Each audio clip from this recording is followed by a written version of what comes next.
ನಮಸ್ತೆ ಟಿವಿ 20 ಕನ್ನಡ ವಾಹಿನಿಗೆ ಸ್ವಾಗತ. ಪೆಟ್ರೋಲ್ ಡೀಸೆಲ್ ದರ ಹೆಚ್ಚಳ ಹಾಗೂ ಅಲಭ್ಯ ಎಂದು ಮಂಗಳವಾರ ಮಧ್ಯಾಹ್ನದಿಂದ ಇಂತಹದೊಂದು ಸುದ್ದಿ ಹಬ್ತಾ ಇದ್ದಂತೆಯೇ ಮುದಗಲ್ ಪಟ್ಟಣದ Bharat petroleum, Nahar petrol bunk, Indian petroleum ಸೇರಿ ಪೆಟ್ರೋಲ್ಗೆ ಮುಗಿಬಿದ್ದ ಪೆಟ್ರೋಲ್ ಹಾಕಿಕೊಳ್ಳುವ ದೃಶ್ಯ ಕಂಡುಬಂದಿದೆ.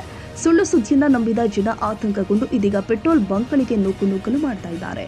ಇರಾನ್, ಇಸ್ರೇಲ್ ಮತ್ತು ಅಮೆರಿಕ ನಡುವಿನ ಯುದ್ಧದ ಕಾರ್ಮೋಡಗಳು ತೈಲ ಬೆಲೆಯ ಮೇಲೆ ಭಾರಿ ಹೊಡೆತ ಕೊಡುತ್ತೆ ಎಂಬ ವದಂತಿ ಪಟ್ಟಣದಲ್ಲಿ ಸಂಚಲನ ಮೂಡಿಸಿದೆ. ಸುಳ್ಳು ಸುದ್ದಿಯನ್ನ ನಂಬಿದ ಜನ ಆತಂಕಗೊಂಡು ಇದೀಗ ಪೆಟ್ರೋಲ್ ಬಂಕ್ಗಳಿಗೆ ನುಗ್ಗಲು ಮಾಡ್ತಾ ಇದ್ದಾರೆ. ಯುದ್ಧದ ಹಿನ್ನೆಲೆ ಪೆಟ್ರೋಲ್ ಬೆಲೆ ಏಕಾಏಕಿ ಹೆಚ್ಚಾಗಬಹುದು ಅಥವಾ ಪೂರೈಕೆ ಸ್ಥಗಿತಗೊಳ್ಳಬಹುದು ಎಂಬ ತಪ್ಪು ಗ್ರಹಿಕೆಯಿಂದಾಗಿ ಜನ ಪೆಟ್ರೋಲ್ ಸಂಗ್ರಹಕ್ಕೆ ಮುಂದಾಗಿದ್ದಾರೆ.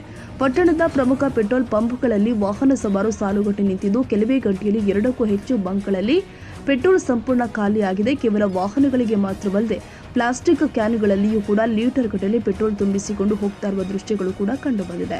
ಬಸವರಾಜ್ ಹೂನೂರು, ಟಿವಿ 20 ಕನ್ನಡ, ಲಿಂಗಸಿಗೂರು.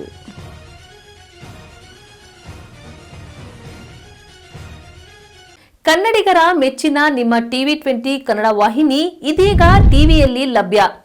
ಕರ್ನಾಟಕ ಮತ್ತು ದೇಶ ವಿದೇಶದ 360 ಡಿಗ್ರಿ ಸುದ್ದಿ ವಿವರವನ್ನ ಪಡೆಯುವುದಕ್ಕೆ ಟಿವಿ 20 ವಾಹಿನಿಯನ್ನು ಲೈಕ್ ಮಾಡಿ, ವಿಡಿಯೋಗಳನ್ನ ಶೇರ್ ಮಾಡಿ, ಕಮೆಂಟ್ ಮಾಡಿ, ಸಬ್ಸ್ಕ್ರೈಬ್ ಮಾಡಿ. HCN ಕೇಬಲ್ 842 ನಂಬರ್ನಲ್ಲಿ ಹುಕ್ಕೇರಿ ತಾಲೂಕು ಹಾಗೂ ಸಂಕೇಶ್ವರದ ಸುತ್ತಮುತ್ತಲಿನ ಹಳ್ಳಿಗಳಲ್ಲಿ ಲಭ್ಯ. PCN ಕೇಬಲ್ 129 ನಂಬರ್ನಲ್ಲಿ ಹಾರುಗೆರೆ ಸುತ್ತಮುತ್ತಲಿನ ಹಳ್ಳಿಗಳಲ್ಲಿ ಲಭ್ಯ. ರಾಯಬಾಗ್ ಡಿಜಿಟಲ್ ಚಾನೆಲ್ ಕೇಬಲ್ 80ನೇ ನಂಬರ್ನಲ್ಲಿ ರಾಯಬಾಗ ತಾಲೂಕಿನ ಸುತ್ತಮುತ್ತಲಿನ ಹಳ್ಳಿಗಳಲ್ಲಿ ಲಭ್ಯ. UDCN ಕೇಬಲ್ ನೆಟ್ವರ್ಕ್ ಉಗಾರ ಸುತ್ತಮುತ್ತಲಿನ ಹಳ್ಳಿಗಳಲ್ಲಿ ನಿಮ್ಮ ಟಿವಿ 20 ಕನ್ನಡ ವಾಹಿನಿಯೂ ಲಭ್ಯ.